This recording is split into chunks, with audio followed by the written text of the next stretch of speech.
In today's class, we will discuss about the basics of ECG lead placement. So we know there are standard limb leads, precordial leads and augmented limb leads. So ECG basically measures the potential difference between 2 points. So there will be a positive terminal and a negative terminal. So between that points the potential difference is measured and that potential difference will be displayed as a voltage in the ECG paper.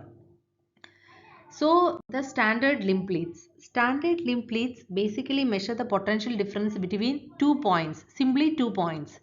That is, there are three standard limb leads, 1, 2 and 3. We know the cardiac vector is directed towards the down and out towards the left foot.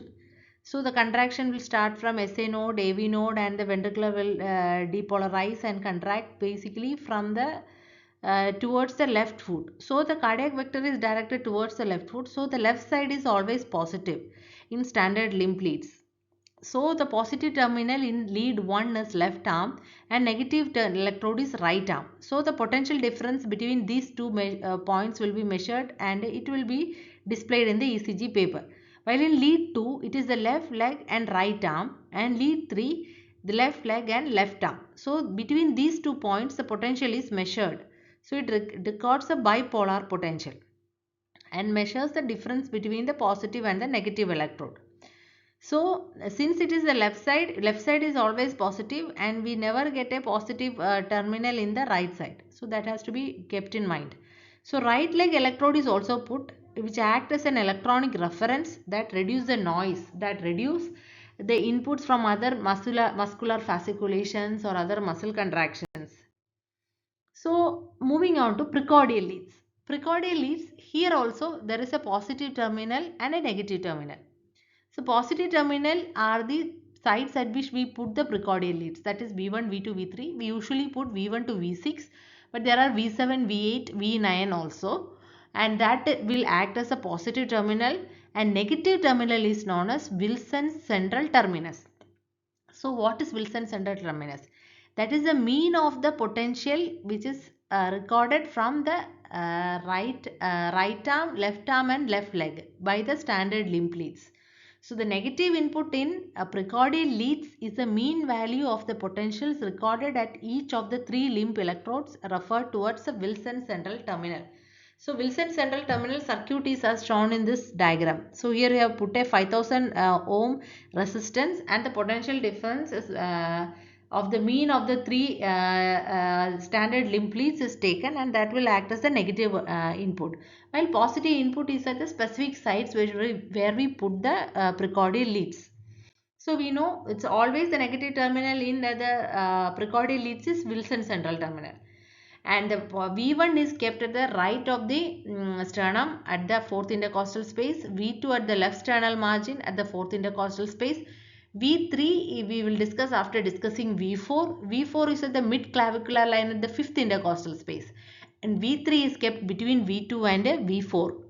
V5 is at the anterior axillary line at the fifth intercostal space. V6 is at the mid axillary line, left mid axillary line at the fifth intercostal space. V7 is at the posterior axillary line at the fifth intercostal space. V8 is the posterior scapular line at the fifth intercostal space. And V9 is the left border of the spine at the fifth intercostal space. So in all these the positive terminal is this and negative is the Wilson central terminal, which is the mean of the standard limb leads, all the three standard limb leads. Next is the augmented limb leads. Augmented limb leads, here also there is a positive and a negative terminal. So if in AVR the positive is the right arm, while the negative will be the mean of the left arm and left leg. While in AVL, so the other two mean is the negative terminal in the case of augmented limb leads. Just like in Wilson central terminals, all the three will come. But here the other two will come. The exclude the other two will come and the negative terminal, mean of the other two. Well, the other one, if it is AVR, it is the right arm positive and the left arm and left leg mean is the negative. So it will not include all the three just like in Wilson central terminal. So that is the difference from in the augmented limb leads.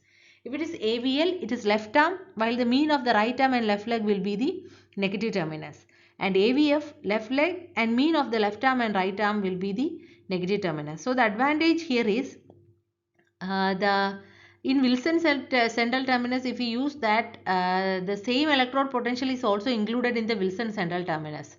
That is in both the exploring and the reference potential inputs. So, here just a clarification. Exploring is the positive terminal, positive electrode, and reference is usually the negative electrode. So here Wilson central terminus uses the in the reference electrode, this reference electrode, the same electrode potential will come in the reference electrode also. So the final output will be, that also gets subtracted. So the final output will be less if we use the Wilson central terminus. But in this, that same electrode is eliminated. So eliminating this duplication results in a theoretical 50% increase in amplitude in Wilson's in this augmented limb lead. So that is the modified reference system that produces a signal that is larger than if the full Wilson central terminus were included. So this is the advantage of augmented limb leads. So other lead systems are also there. Right-sided precordial leads V3R to V6R are also placed. They will be placed mirror image to that of the V3, V4, V5, V6 in the corresponding to the left side. So in the case of right side, dysfunction, right ventricular dysfunction and all, and electrodes added on the left posterior torso, that is V7 at the posterior axillary line at the level of V4 and V8 at the posterior scapular line at the level of V4, may detect acute posterolateral MI, and some placed higher on the anterior torso than normal. They may help to detect abnormalities such as Brugada pattern and its variants. Less frequently used but important lead systems include those designated to record a vectorocardiogram, which depicts the orientation and strength of a single cardiac vector representing overall cardiac activity throughout the cardiac cycle. So this is in short regarding the basic lead systems which are used in electrocardiogram. Thank you.